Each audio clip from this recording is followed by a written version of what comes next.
CIC কলেজের একাদশ শ্রেণীর ছাত্র ছিল।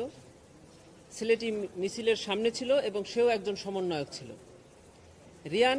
রিয়ানের মুখে, মাথা এবং গলায় গুলি লাগে এবং সাথে সাথে সে ওখানে মারা যায়। এই মামলাটিতে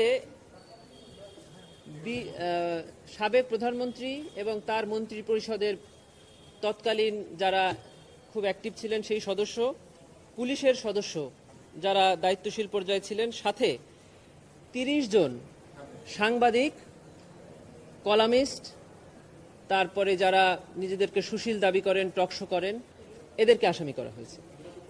এই আসামিদের মধ্যে আমরা বা এই মামলার বাদী তিনি প্রধানত উল্লেখ করেছেন যারা ৩ অগস্ট যেদিন এই তৎকালীন সরকার পদত্যাগের জাস্ট একদিন আগে প্রধানমন্ত্রীর সঙ্গে দেখা করে কিছু সাংবাদিক এবং সাংবাদিক নেতারা প্রধানমন্ত্রীকে এই মর্মে আশ্বাস দেন যে আমরা আপনার সাথে আছি, আপনারা এই আন্দোলন দমন করার জন্য যা করার করবেন, আমরাও যা করার আপনাকে হেল্প করার জন্য করব।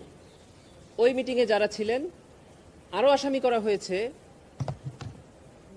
চায়না থেকে ফিরে প্রধানমন্ত্রী যখন সাংবাদিক সম্মেলন করলেন, সেখানে প্রধানমন্ত্রীকে কিছু প্রশ্ন করা হয়েছিল। আপনারা দেখে থাকবেন যে ওগুলো প্রশ্ন না, ওগুলোর মধ্যে আসলে প্রশ্ন থাকে না, ওগুলোর মধ্যে থাকে শুধু প্রধানমন্ত্রীর প্রশংসা এবং এমন কিছু কথা থাকে যেটাতে প্রধানমন্ত্রী উত্তেজিত হন এবং ওখানে বেশ কয়েকজন সাংবাদিকের প্রশ্নে প্রধানমন্ত্রী উত্তেজিত হয়ে এই ছাত্র জনতাকে, আন্দোলনরত ছাত্র জনতাকে রাজাকারের বাচ্চা, রাজাকারের নাতিপুতি, এই জাতীয় কথাবার্তা বলে তাদের উপরে গণহত্যা চালানোর জন্য উনি উস্কানি দেন। সে কারণে সে সকল সাংবাদিক, মিডিয়াকর্মী এবং সুশীলদেরকেও এই মামলা আসামি করা হয়েছে।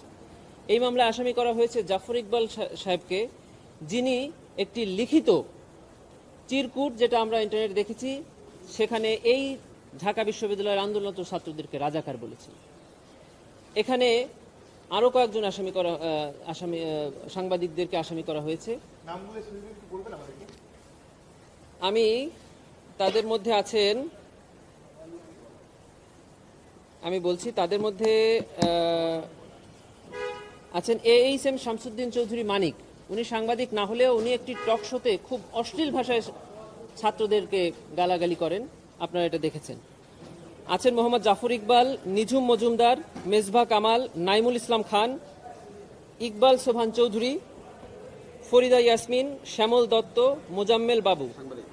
সাংবাদিকদের মধ্যে নবনীতা চৌধুরী, সুভাষ সিংহ রায়, আহমেদ জুবায়ের, তুষার আবদুল্লাহ, সাইফুল আলম, নঈম নিজাম, আবেদ খান, প্রভাস আমিন, ফারজানা রূপা, শাকিল আহমেদ, মিথিলা ফারজানা, জাহিদুল হাসান পিন্টু, মঞ্জুরুল ইসলাম, আশিস সৈকত, মানস ঘোষ, প্রণব সাহা, মাসুদা ভাট্টি, মুন্নি সাহা, রায়, সোমা ইসলাম, শ্যামল সরকার, অজয় দাস, আশরাফুল আলম খোকন, আরও অজ্ঞাতনামা কতিপয় সাংবাদিকদের নাম বলা হয়েছে। যে সাংবাদিকদের তালিকা বৈষম্য বিরোধী ছাত্র আন্দোলনের পক্ষ থেকে একটি লিখিত তালিকা প্রেস ক্লাবে জমা দেওয়া হয়েছিল, যে তাদের ব্যাপারে বলা হয়েছিল যে তারা এই ছাত্র আন্দোলনের রক্ত ঝরানোকারীদের অন্যতম উস্কানিদাতা হিসেবে।